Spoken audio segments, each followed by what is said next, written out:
The ember glow of the foundry intestines had always reminded Lieutenant Hannah Reyes of sunsets on her childhood world, rivers of metal instead of water, slag mist instead of evening haze. Tonight, those rivers thundered beneath her boots in colossal channels, magma bright and lethal, endlessly circulated by the pumping heart of Ember Forge Station. But where memory usually comforted her, the klaxon's shriek banished every tender thought. "Warning pods just punctured Deck 9, the bridge squawked through her earbud. "Karak infantry confirmed. Reyes, your corridor's next." She crouched by a railing 80 meters above the main crucible, thumb poised over her wrist pad.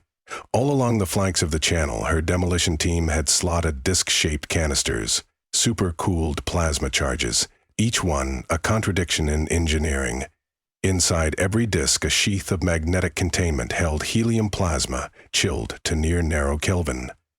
At detonation, the plasma would expand, gorging on heat like starving wolves and dumping the stolen energy into quantum sinks. The middle river would freeze in a heartbeat. The official term was cryogenic quench, but Shipyard Scuttle nicknamed it Medusa's Kiss. Hannah had signed the requisition for 40 such charges less than a month ago.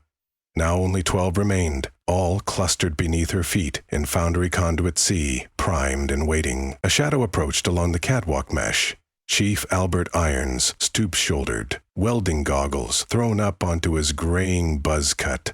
He had more grease than blood in his veins, and yet his nickname clung even harder than hers. Everyone called him the ferryman because he knew every crossing in this fiery Styx. Irons offered a silent nod and passed her a data slate. "Thermal sensor steady. Once the Karak reached the central island, we blow." "How many civilians still unaccounted for?" she muttered. 16. "I tried flushing the dormitories. Some jammed doors. Couldn't risk a search party." Regret rippled across his granite features. She swept her gaze over the vast foundry floor. Pillars of machinery rose like basalt cliffs, connected by spindly bridges. Between them, the river of alloy looped and churned towards smelters the size of cargo ships. High above, panoramic armor glass offered a view of Kyone, the ash-capped moon around which the station orbited. Kyone's pale disk floated innocent against star-bleached black, utterly unaware that war had erupted beneath it. Hannah flexed her fingers, feeling sweat trapped under her gauntlets. "The Karak won't take prisoners. If they seize the crucible pumps, they'll vent the coolant and slag every compartment on board. We hold here." Irons lowered his voice. "You sure about turning our forge into a graveyard?" She stared straight down at the incandescent torrent. "Better ours than theirs." Boots clanged in the distance. Alien cadence, metallic and slow. Both humans dropped behind a slag funnel pipe and peered through its lattice. 40 meters away, armored forms poured from a breached bulkhead, like insects erupting from a husk. Karak soldiers resembled bipedal hornets, chitinous exoskeleton in mirrored crimson, twin mandibles twitching around translator grills. Plasma cutters glowed along their forearms, each stroke spitting sparks. Dozens, then scores, then an entire company spilled onto Conduit C's rim. Irons whispered, "Estimate 80, maybe 100? "And counting," Hannah added. "Their scouts will map the coolant nodes first. We need them committed, all the way across." The aliens advanced, clicking and clattering, dividing into 2 columns that marched opposite directions along the suspended catwalks. Turret fire echoed elsewhere. Muffled pops of railguns, human defenders fighting room to room. But here, only molten thunder roared. The catwalk vibrated as the vanguard approached the channel's central island, a wide slab of durasteel overlooking the furnace throat, connected by 3 bridges. In peacetime, workers calibrated flow valves there. Now it was the lure. Hannah checked her pad. 12 blue icons blinked along the underside of the bridges. The charges were magnetic. With a single code, they would drop, fall into the alloy torrent, and detonate in unison. She toggled comms. "Ops, this is Reyes. Enemy units on the island. Confirm readiness to initiate Medusa Sequence Delta." "Confirmed," replied Commander Weiss from the Tactical Center. "Thermal threshold within margin. Your discretion." Her thumb hovered over the execute icon. A tremor pulsed in her wrist. For months, she had drafted contingency plans, calibrating yields, running simulations. Those had been neat numbers in a sterile hololab. Now the variables wore faces, even if alien. Something flickered on her peripheral display, an unexpected green dot among blue. Human biosign. She zoomed. 1 meter above the molten river, clanging beneath a bridge strut, hung a suit tag reading D-147. A civilian. Damn. She expanded. The tag corresponded to Darren Kotov, maintenance apprentice, 19 years old. He must have crawled into the crawl space to hide during evacuation. Now he dangled directly above the charges. Irons followed her gaze, expression sinking. If we trigger, the shock front will vaporize him. Maybe he can climb out in time. He's wearing civvies, no mag boots. He moves, they'll spot him. They'll flay him first. Through the lattice, Hana watched the Karak dispersing across the island, scanning consoles, planting beacons. One alien officer spread a holographic map. They were minutes away from rerouting the pumps. Minutes from cutting Ember Forge's thermal arteries. Her chest tightened. Chief, new plan. We trigger west and east bridges only. Keep center offline. Irons shook his head vigorously. That leaves them an exit and half the metal keeps flowing. Won't freeze solid. We'll at least trap their flanks, maybe force them to retreat. And then they radio for reinforcements. In an hour we're overrun. His voice cracked, then softened. Hana, freezing 100 hostiles is ugly, I know. But letting 5,000 crew burn is uglier. Hana clenched her jaw. She pictured the evacuee decks packed with technicians, cooks, botanists, all huddled behind bulkheads while slag conduits ran above them like veins of molten doom. She also pictured Kotov's panicked breathing in the stifling darkness beneath that bridge. She reopened channel to ops. Low volume. Commander, casualty overlay shows civilian presence at detonation zone. Request authorization to modify sequence. Negative. Weiss answered instantly. Medusa Delta approved without exemptions. We cannot jeopardize the line for one tech. One tech? Words so cold they could have come from the chargers themselves. Irons pressed a hand to her shoulder. I'll go. What? I'll shimmy down support ladder, haul the kid into a service recess, buy us 30 seconds. You watch the board. Chief, you've got a fused hip, and the ladder's directly in alien line of sight. He grinned a crooked, soot-stained grin. Good thing those bug-9 bastards can't see infrared through molten glare. Before she could protest, he was already sliding away, crouch running along the catwalk's underside gutter, almost invisible in the red half-light. Hana swallowed, forced focus back to the wrist pad. Blue crosshairs advanced across the island, gathering near the main coolant override. If they hit that switch, the entire coolant reservoir would dump into space and the crucible would flash boil. She zoomed again on Kotov. Irons was still 20 meters distant, scaling down a scaffold. Hana! The station AI piped through her bud-calm, synthetic. Temperature along conduit rising. Enemy commencing valve tampering. Her decision point narrowed to a knife edge. Wait too long, the aliens would sabotage. Fire too early, Kotov died. And maybe Irons, too. From somewhere inside, a voice she recognized as her mother's whispered the old proverb, a forge makes no promises to the ore. She exhaled once, sharp. Ops, Reyes. Starting manual countdown. She keyed the comm publicly so Irons could hear. Medusa, in 60 seconds. Mark. Across the bridge, a Karak technician stabbed a claw through the coolant panel. Sparks. Another prepared a thorough drill. They were confident, assuming prey, not trap. 50 seconds. Irons reached a crossbeam, dropped lower. He now hung only a meter from Kotov, who was curled fetal, eyes squeezed shut. Irons extended a gloved hand, tapped the boy's ankle. Kotov jerked, startled. Irons pointed up. Mimed climbing, the boy shook his head, terror liquefying his features. 40 seconds. Hana toggled vantage cams, feeding Irons a highlighted path through her visor. He hauled himself onto the strut, beside Kotov, and clipped a rescue cable to the boy's belt. When he tried to coax Kotov upward, the apprentice stiffened, refusing. Whether from fear or shock, he wouldn't budge. 30 seconds. A Karakh soldier paused mid-stride, mandibles lifting. Had it heard the faint rasp of steel on steel? The alien pivoted, aiming goggles into the furnace glare. Hannah's pulse hammered. "Chief, incoming." Irons must have heard. He flattened against the strut, holding Kotov against his chest. 20 seconds. The alien stepped closer to the edge, scanning. Below, flowing fire howled, a dragon in chains. Irons remained a black smear against black beams.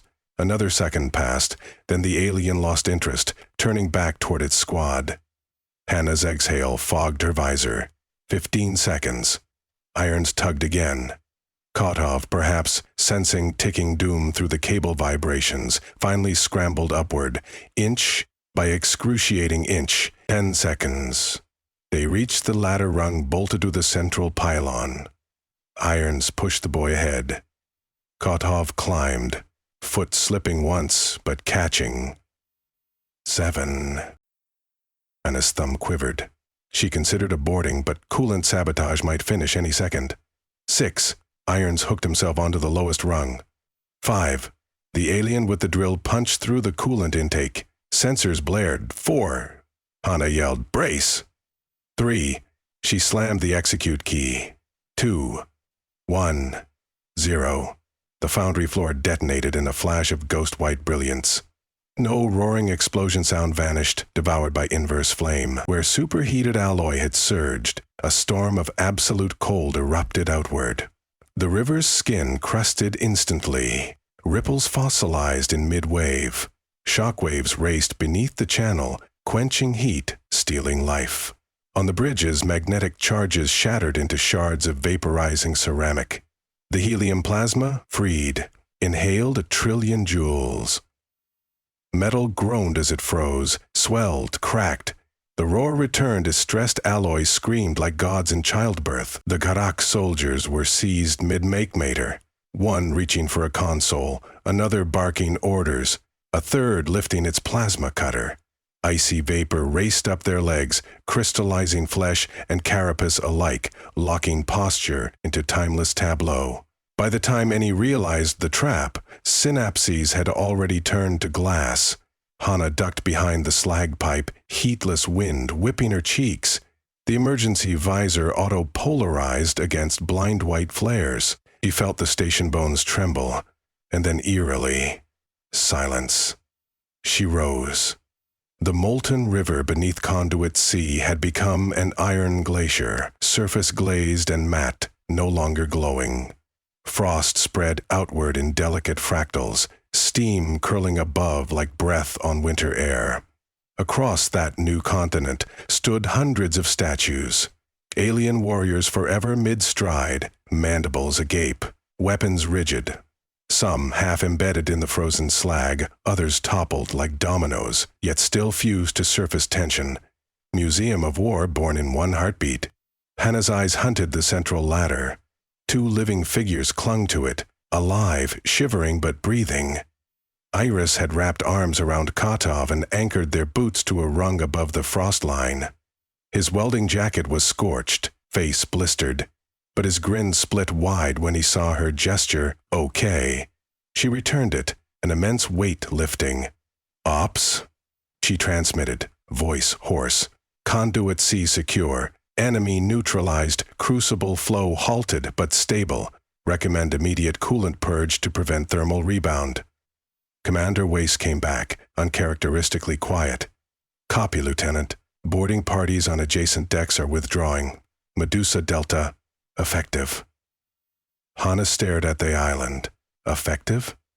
A sterile word for this frozen carnage.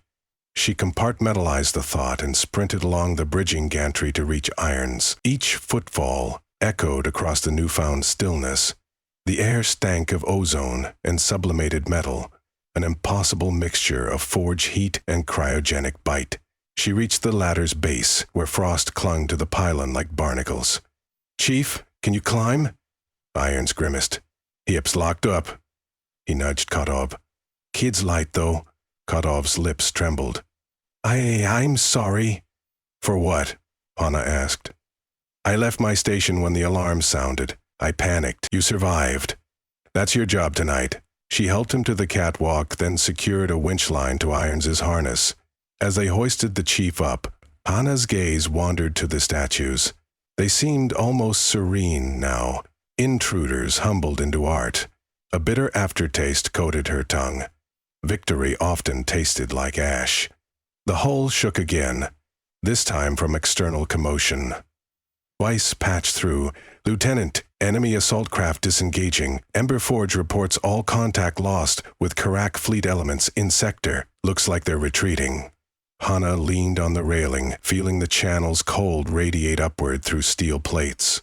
Ember Forge Station had bled for weeks under blockade. Now, unbelievably, quiet loomed.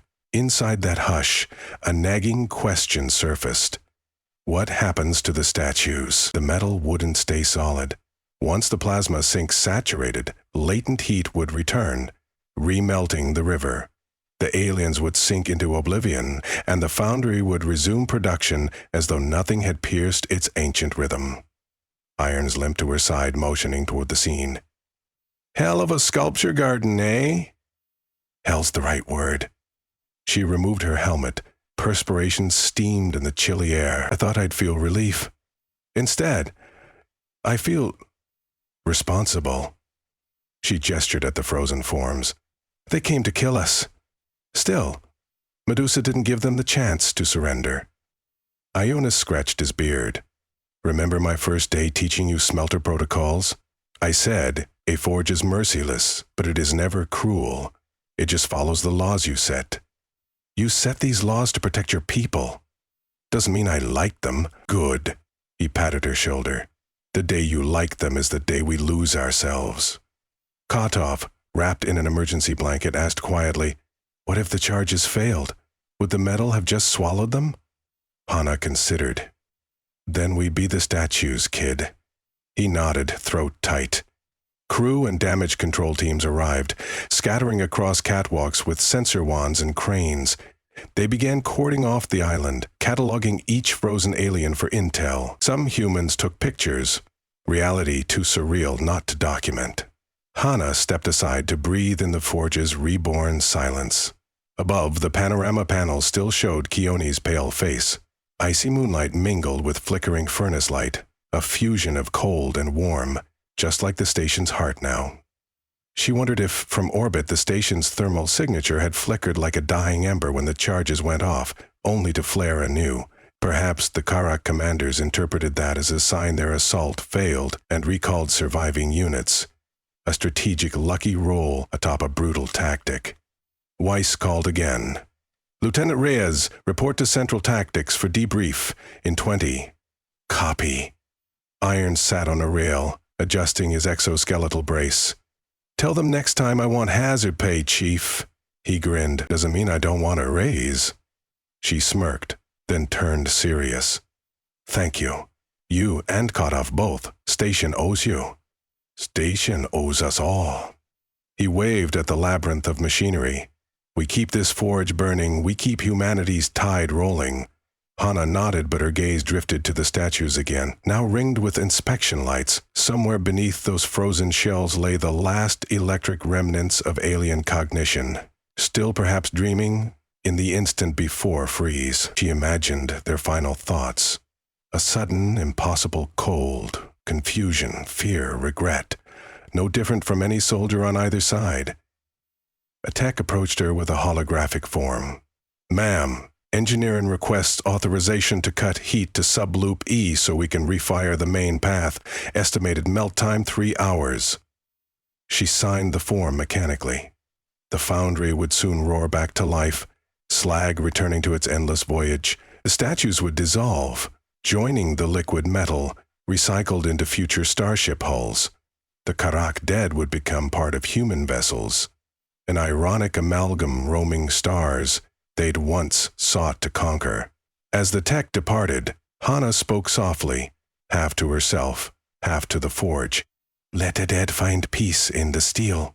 Irons raised a brow. Poetic. An engineer can try.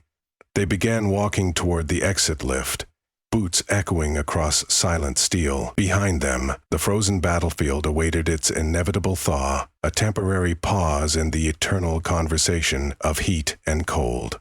And somewhere within Lieutenant Hannah Reyes, a similar equilibrium settled, understanding that in war, moments froze and melted too, forging identities in ways training modules never predicted. As the lift ascended, she watched the statues shrink beneath her, ghostly silhouettes fading in mist. Soon only the molten river would remain, glowing once more like her childhood sunsets. And perhaps, years from now, when peace replaced alarms, she would stand at this railing and see only the metal, not the ghosts in its reflection. But not tonight.